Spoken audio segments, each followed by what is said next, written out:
देश के लिए ज्यादा इंपॉर्टेंट क्या है ये मूवी की चंद्रयान। बच्चों ये मूवी बहुत ज्यादा कंट्रोवर्सी में है। कंट्रोवर्सी का पहला रीजन ये है कि चंद्रयान 3 बनाने में लगे हैं 600 करोड़ रुपए और ये मूवी बनाने में लगे हैं 4000 करोड़ रुपए। इस मूवी ने रिकॉर्ड तोड़ दिया है नोलन साहब की मूवीज का और ये मूवी कंपीट कर रही है अवतार से। बच्चों इस सेशन में हम लोग सीखने वाले हैं कि ये मूवी देश के लिए इंपॉर्टेंट क्यों है, और वाइल डिस्कसिंग दिस हम लोग इकोनॉमिक्स के 5 कॉन्सेप्ट देखेंगे जो हमारे एग्जाम के लिए बहुत ज्यादा जरूरी है। पहला कॉन्सेप्ट जो हमारे कीन साहब ने बोला था कि भाई इन्वेस्टमेंट अगर करोगे तो आपकी इनकम क्या होगी, बढ़ेगी। इन्वेस्टमेंट करने से आपकी इनकम बढ़ेगी, ठीक है। अब बात बहुत आसान है। अगर दूध वाला पहले अगर 2 दूध के पैकेट ले रहा था, अब अगर वो 4 पैकेट ले और वो 4 दूध के पैकेट से अगर ज्यादा चाय बनाएगा तो ज्यादा पैसे कमाएगा, उसकी इनकम बढ़ जाएगी। वैसे क्या होगा बच्चों, वैसे देश का होगा। अगर आप ज्यादा इन्वेस्टमेंट कर रहे हो तो आपकी इनकम क्या हो जाएगी, बढ़ेगी। अगर आपकी इनकम बढ़ेगी तो आउटपुट भी बढ़ेगा, आपका एम्प्लॉयमेंट भी बढ़ेगा। अगर एम्प्लॉयमेंट बढ़ेगा तो फिर क्या होगा बच्चों, आपकी इनकम बढ़ेगी, आपकी हेल्थ इंप्रूव होगी, आपका पॉवर्टी रिडक्शन कम होगा, आप एजुकेशन में खर्च कर पाओगे। तो ये सारे क्या है बच्चों, रिपरकशंस है। पूरा देश एज अ होल ग्रो होगा। ये होगी पहली बात। दूसरी बात देखो ज्यादा इंपॉर्टेंट है। दूसरी बात यह है बच्चों, अगर ये मूवी चल गई RRR की तरह, बाहुबली की तरह, दंगल की तरह, तो हमारे देश में आएंगे डॉलर, हमारे रुपए की इज्जत बढ़ जाएगी।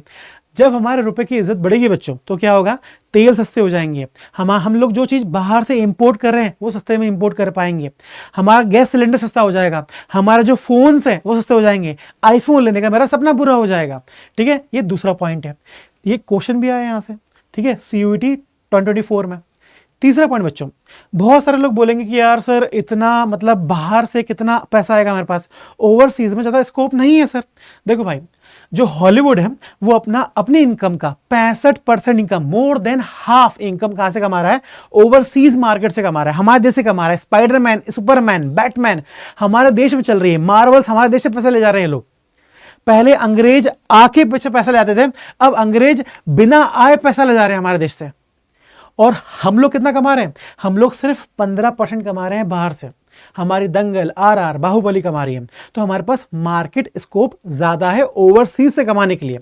और बच्चों ये हमारे लिए बहुत इंपॉर्टेंट है। हमारे लिए इंपॉर्टेंट क्यों है ये, हमारे लिए इसलिए इंपॉर्टेंट है बच्चों, आपने circular flow of income model पढ़ा है, ठीक है। उसमें हमने देखा है कि भाई अगर देश में फैक्टर ऑफ प्रोडक्शन अगर अवेलेबल करा है 500 रुपए का, तो देश में प्रोडक्शन होगा 500 का। देश में प्रोडक्शन 500 का, देश की इनकम 500 होगी, देश में एक्सपेंडिचर कितने का होगा, 500 का होगा। 500 500 500 तीनों चीज 500। अगर आपको देश की इनकम इंक्रीज करनी तो कैसे करोगे, देश में अगर प्रोडक्शन इंक्रीज करना तो कैसे करोगे बच्चों, उसका एक सिंपल तरीका है और वो वर्ड है इंजेक्शन। अगर आपको देश की इकोनॉमी इंप्रूव करनी है, देश में प्रोडक्शन इंप्रूव करना है, देश में अगर एक्सपेंडिचर इंक्रीज करना है, देश में अगर इनकम इंक्रीज करनी है, तो सिर्फ एक तरीका है बच्चों, क्या करना पड़ेगा आपको पैसे इंजेक्ट करने पड़ेंगे। और पैसे 3 तरीके से इंजेक्ट होते हैं। पहला तरीका क्या है बच्चों, पहला तरीका है इन्वेस्टमेंट। क्या है, इन्वेस्टमेंट तरीका है। दूसरा तरीका क्या है बच्चों, दूसरा तरीका है गवर्नमेंट एक्सपेंडिचर। तीसरा तरीका क्या है बच्चों, एक्सपोर्ट। क्या है बच्चों, एक्सपोर्ट। गवर्नमेंट के पास पैसा है नहीं तो गवर्नमेंट एक्सपेंडिचर कहां से कर पाएगी, इस रो में हम लोगों ने देखा। अब दूसरा है इन्वेस्टमेंट, तीसरा क्या है, एक्सपोर्ट। अगर हमारी मूवी चल पड़ी तो हम एक्सपोर्ट कर पाएंगे तो हमारे देश के अंदर क्या आएंगे, हमारे देश के अंदर, हमारी इकोनॉमी के अंदर पैसे इंजेक्ट होंगे। अगर अभी हमारे पास 500 रुपए हैं तो कल क्या होंगे, हमारे पास 1000 रुपीज होंगे। हमारे देश के अंदर प्रोडक्शन 1000 का होगा, देश के अंदर इनकम 1000 की होगी, देश में एक्सपेंडिचर 1000 का होगा।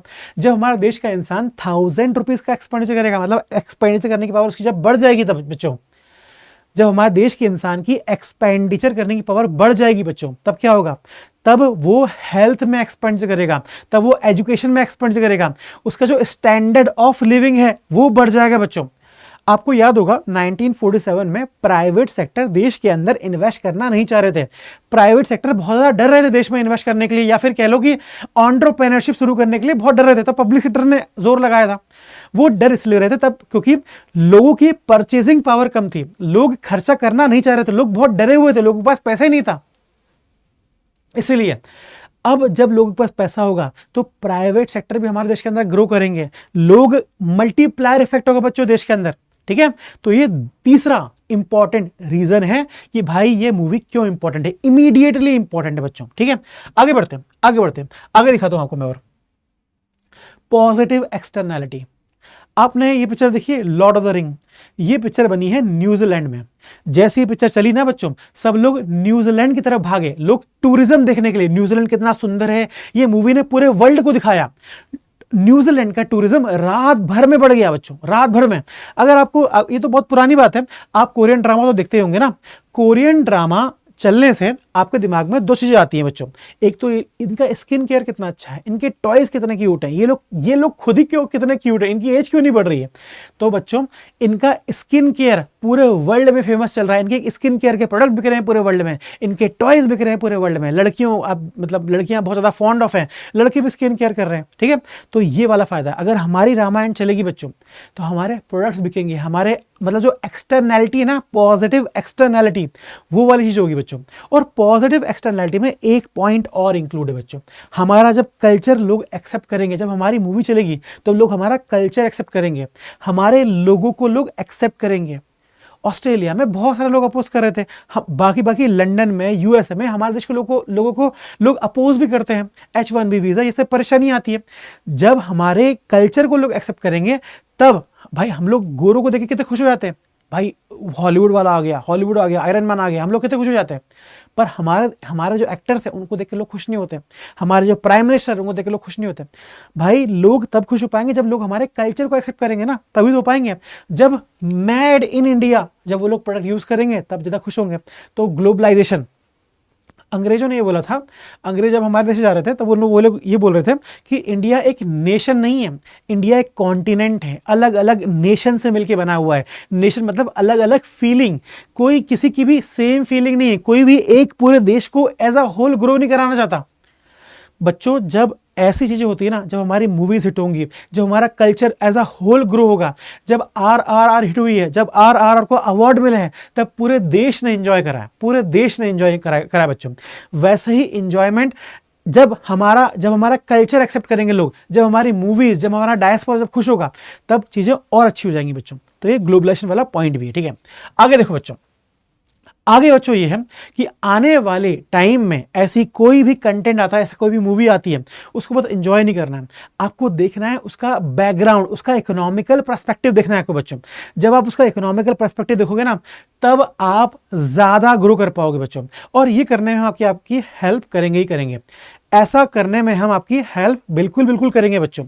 इसलिए चैनल को लाइक करो, शेयर करो, सब्सक्राइब करो। Thank you, have a nice day बच्चों, बाय बाय।